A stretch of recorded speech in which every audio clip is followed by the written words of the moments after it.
حضرت بشر آفی رحمت اللہ علیہ سے سارا زمانہ پیار کرتا تھا۔ بغداد کا ایک تاجر کہتا ہے مجھے نہیں بابا اچھا لگتا تھا۔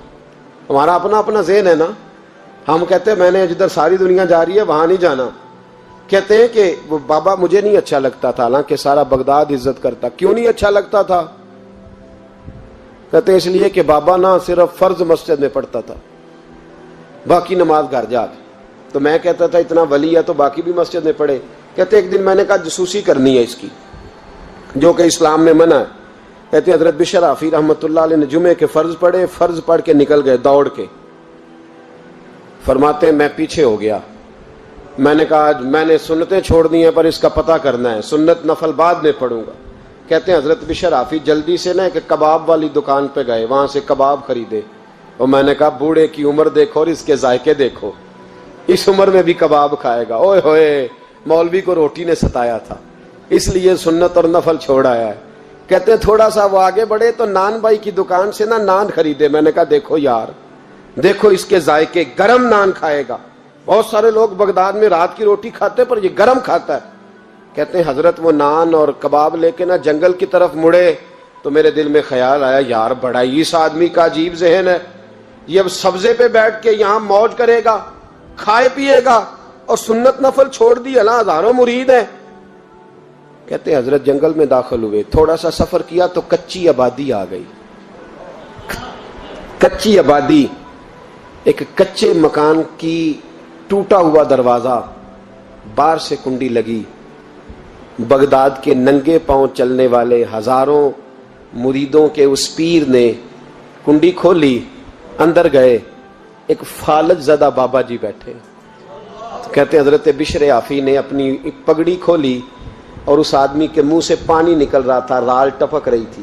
کہتے پہلے اپنی پگڑی سے منہ صاف کیا، پھر پیالے سے پانی ڈال کے منہ دھویا، پھر حضرت اس کے ٹانگوں پہ کپڑا ڈال کے روٹی کا لقمہ توڑ کے اس کے منہ میں ڈال کے کہنے لگے بابا ناراض نہ ہونا، جمعے والے دن مجھے دیر ہو جاتی ہے، ابھی تو میں نے سنت اور نفل بھی پڑھنے ہیں، ناراض نہ ہونا، مجھے دیر ہو جاتی ہے۔ کہتے ہیں وہ بابا رو پڑا اور کہنے لگا بشر یار 14 سال ہو گئے تو روز آتا ہے، 14 سال، یہ ایک صدی کا قصہ ہے، 2-4 برس کی بات نہیں، 14 سال سے تو روز آتا ہے، میں پتہ نہیں کب تک لاش بنے پڑا رہوں گا، تو کب تک آئے گا؟ حضرت بشر آفی نے بابے کے آنسو پوچھ کے کہا بابا فکر نہ کر، آج کے بعد یہ جملہ نہ کہنا کہ تو میرے لیے بوجھ ہے۔ فرمایا لوگ سمجھتے ہیں کہ میں نے عبادت کر کے مقام پایا ہے، لوگ سمجھتے ہیں میں نوافل زیادہ پڑھتا ہوں، دنیا جانتی ہے کہ میری رات کی تسبیح زیادہ مضبوط ہے، پر میں ان میں سے کوئی بات بھی نہیں، میں تو تیری نوکری کرتا ہوں تو اللہ نے میری عزتوں میں اضافہ فرما دیا ہے۔ سوچ ہی صاف نہیں، نظریہ ہی ٹھیک نہیں، فکر ہی ٹھیک نہیں۔ اسلام نظریے کا مذہب ہے، سوچ کا۔ مسند امام احمد بن حنبل کی حدیث سنی، حضرت انس بن مالک فرماتے ہیں جب انسان نے روزہ رکھا ہوتا ہے نا تو روح ویسے ہی پاک ہوتی ہے اس کی۔ میں نے یہ سوچا کہ کچھ باتیں ایسی کی جائیں جس سے تھوڑی سی سوچیں بھی تبدیل ہوں، کچھ سوچوں کا وضو، سوچوں کا غسل، افکار و نظریات کی بھی بات ہو۔ ہم سمجھتے ہیں کہ شاید کثرت عبادت اصل ہے۔ اقبال کہتے ہیں یہ ذکر نیم شبی، یہ مراقبے، یہ سرور، تیری خودی کے اگر نگہباں نہیں تو پھر کچھ بھی نہیں ہے، تیری خودی کے اگر، اور پھر عام چیز نہیں کہا یہ ذکر نیم شبی، سویرے شہری کا ذکر، یہ مراقبہ، یہ جو تو گھنٹوں اللہ کی یاد میں بیٹھا رہتا، یہ سرور، کہتے بے کیف عبادت نہیں، سرور والی، یہ ذکر نیم شبی، یہ مراقبے، یہ سرور، تیری خودی کے اگر نگہباں نہیں، اگر تیرے نظریے کو نہیں بدل سکے، تیری سوچ نہیں بدل سکے، تیرا ایمان مضبوط نہیں کر سکے، تیری خودی کے اگر نگہباں نہیں تو پھر کچھ بھی نہیں۔ اور خرد نے کہہ بھی دیا لا الہ الا اللہ تو کیا حاصل، دل و نگاہ، دل و نگاہ، دل و نگاہ اگر مسلمان نہیں تو پھر کچھ بھی نہیں، دل و نگاہ۔ اقبال کہتے ہیں ایک دل کا کلمہ پڑھ، دوسرا نظر کا کلمہ پڑھ، ان پہ پابندی لگا۔ دل و نگاہ اگر مسلمان نہیں تو پھر تو کچھ بھی نہیں، کچھ بھی نہیں۔ حضرت انس بن مالک کہتے ہیں میں حضور کے پاس بیٹھا تھا، حضرت عبداللہ ابن عمر بھی بیٹھے تھے، کوئی بات ہو رہی تھی، ایک حجرے میں بیٹھے تھے، دروازے پہ دستک ہوئی۔ مسند امام احمد میں حدیث ہے نبی پاک علیہ السلام نے فرمایا انس دروازہ کھولو، دروازے پہ وہ بندہ ہے جس کو اللہ بغیر حساب کتاب جنت عطا فرمائے گا، وہ بندہ ہے دروازے پہ۔ حضرت انس بن مالک کہتے ہیں میں نے دروازہ کھولا تو بندہ دیکھا، غریب سا ایک انصاری صحابی، اور بندہ بڑا سادہ، وضو تازہ کر کے آیا ہے تو پانی کے قطرے داڑھی سے بہہ رہے ہیں، اور چمڑے کے جوتے اس نے لپیٹ کے نا تو بغل میں چھپائے ہوئے، آ کے اتحیات کی حالت میں بیٹھا، حضور سے دو چار باتیں کی، چلا گیا۔ ہم اس کا رنگ دیکھتے رہے اور مصطفیٰ کا کرم دیکھتے رہے۔ اس کو حضور نے جنتی کہا ہے۔ کہتے ہیں اگلے دن اسی ٹائم اسی وقت ہم حضور کے پاس بیٹھے تھے، پھر دروازے پہ دستک ہوئی، حضور نے فرمایا دروازہ کھولو، دروازے پہ وہ بندہ ہے جسے اللہ بغیر حساب کتاب جنت عطا فرمائے گا، بغیر حساب۔ کہتے ہیں دروازہ کھولا، اور جیسے ہی میری نظر پڑی بندہ بھی وہی ہے جو کل آیا تھا، اور انداز بھی وہی ہے جو کل تھا، اسی طرح پانی کے قطرے، اسی طرح جوتے بغل میں، السلام علیکم، کل حضور فلاں بات کی تفصیل پوچھنی مجھ سے رہ گئی تھی، غلطی ہوگی، دوبارہ آیا ہو۔ اس نے اپنی گفتگو کی، چند جملوں میں بات سمیٹی، چلا گیا۔ فرماتے اتفاق کی بات کہ دن تیسرا، بندے بھی ہم دونوں، میں اور عبداللہ ابن عمر۔ حضرت انس بن مالک کہتے ہیں دونوں بیٹھے تھے، سیم ٹائم سیم ڈے۔ پھر دستک ہوئی، حضور نے فرمایا دروازہ کھولو، اور مسکرا کے فرمایا دروازے پہ وہ بندہ ہے جسے اللہ بغیر حساب کتاب جنت عطا فرمائے گا۔ کہتے ہیں کھل اٹھے ہمارے چہرے، باہر گئے، دستک ہوئی تھی، دروازہ کھولا۔ فرماتے مجھے یقین تھا وہی ہوگا جو 2 دن پہلے آیا تھا، اور میرے یقین کے مطابق ہی کام ہوا، وہی بندہ تھا جو کل بھی تھا، جو پرسوں بھی تھا، حالت اور کیفیت اور انداز بھی وہی تھا۔ پانی کے قطرے بہ رہے ہیں، اور اس شخص نے جوتے بغل میں دبائے ہوئے خدمت میں حاضر ہوا، بیٹھ گیا، بات چیت کی، چلا گیا۔ حضرت انس بن مالک کہتے ہیں تھوڑی دیر ہوئی تو حضور بھی تشریف لے گئے۔ حضرت عبداللہ ابن عمر مجھے کہنے لگے یار ویسے کتنے اس کے نصیب ہیں، کتنے نصیب ہیں، کوئی آیا لے کے چلا گیا، کوئی آیا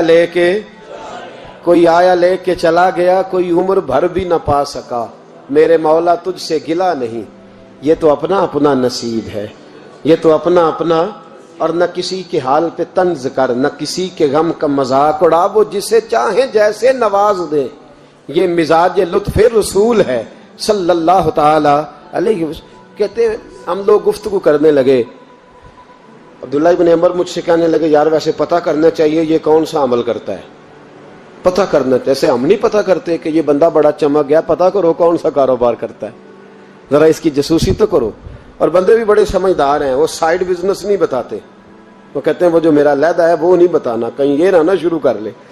حالانکہ انسان کے پاس جو خوبی، جو اللہ نے اسے دولت دینی ہوتی ہے، وہ اپنا اپنا نصیب ہوتا ہے، وہ گھر میں بیٹھے بھی اللہ عطا کر دیتا۔ وہ کہتے ہیں کہ پتہ کرو کیا عمل کرتا ہے، تو حضرت عبداللہ ابن عمر کہتے ہیں میں اس کے پیچھے ہو گیا، اس سے سلام لی، تو میں نے کہا مجھے 2-3 دن کے لیے مہمان بنا لو گے، مان نہ مان میں تیرا مہمان، 2-3 دن کے لیے مہمان بنا لو گے؟ تو کہتے ہیں مجھ سے کہنے لگا کوئی گھر میں جھگڑا ہو گیا، کیونکہ پڑوس میں تو تمہارا، قریب ہی تو تمہارا گھر ہے، میرے مہمان بننے کو جھگڑا ہے؟ تو میں نے کہا چلو ایسے ہی سمجھ لو، پر مجھے مہمان بنا لو۔ کہتے ہیں میں 3 دن اور 3 راتیں اس شخص کے ساتھ رہا، وہ کتنا صدقہ کرتا ہے میں نوٹ کرتا رہا، نماز کتنی پڑھتا ہے، اس کا کیا، میں چاہتا تھا کہ وہ عمل مجھے ملے، اس کی برکت سے مصطفیٰ نے اسے 3 مرتبہ جنتی فرمایا ہے تاکہ وہ کیفیات مجھے بھی ملیں۔ حضرت عبداللہ ابن عمر کہتے ہیں کہ میں نے کوئی خاص چیز نہیں دیکھی، وہ عشاء پڑھتا تو فجر تک بستر پہ کروٹیں لیتا، اور میں الحمدللہ اٹھ کے تہجد بھی پڑھتا، نوافل بھی پڑھتا۔ کہتے ہیں وہ 1 سپارہ پڑھتا، میں 3 پڑھتا۔ فرماتے اس نے 3 دنوں میں کھجور بھی صدقہ نہیں دی، کہ کھجور بھی، اور میں نے بڑے بڑے غریبوں کی مدد کی۔ میں کہنے لگا کہ عمل تو میرا زیادہ ہے اس سے، پھر خوبی کیا ہے؟ خاص توجہ کرنا، اسلام اور دین کا جو فکری اساس، جو فکری اساس ہمیں صحابہ نے دی۔ حضرت عبداللہ ابن عمر کہتے ہیں میں نے تیسرے دن اسے کہا بھائی اللہ تیرا بھلا کرے، تو نے بڑی خدمت کی، میں نے جانا ہے میرا کوئی جھگڑا نہیں ہوا تھا، میں تو بس تیرا عمل دیکھنے آیا تھا کہ تو عمل کیا کرتا ہے۔ تو وہ صحابی کہتے ہیں مجھے کہنے لگے یار تو میرا عمل دیکھنے آیا تھا، مجھے بتا تو صحیح کیا نے، اور کیوں دیکھنے آیا میرا عمل، تجھے کیا ضرورت پڑی میری جاسوسی کی؟ تو کہتے ہیں مجھ سے جب اس نے سوال کیا تو میں نے اس کو کہا بھائی تو 3 دن آیا نا ہم بیٹھے ہوئے تھے؟ کہا ہاں میں آتا رہا ہوں۔ کہا 3 دن نبی پاک نے فرمایا اللہ تجھے بغیر حساب کتاب جنت عطا فرمائے گا۔ تو میں چاہتا تھا کہ میں ذرا جاسوسی کروں، ذرا دیکھوں، کھوج لگاؤں کون سا ایسا عمل ہے، آپ بھی ذرا دھیان دیجئے گا، کون سا ایسا عمل ہے، حالانکہ تو عشاء پڑھتا ہے اور اٹھ کے فجر پڑھتا ہے، میں تہجد بھی پڑھتا ہوں، تیرا سپارہ 1 ہے میرے 3 ہے، کون سا ایسا عمل ہے جس کے سبب تجھے جنت ملے گی؟ کہتے ہیں وہ صحابی کہنے لگے یار کوئی ایسا عمل نہیں، کوئی شے نہیں، میں اس قابل ہی نہیں، من نانم کے من دانم، جو میں ہوں مجھے پتا ہے۔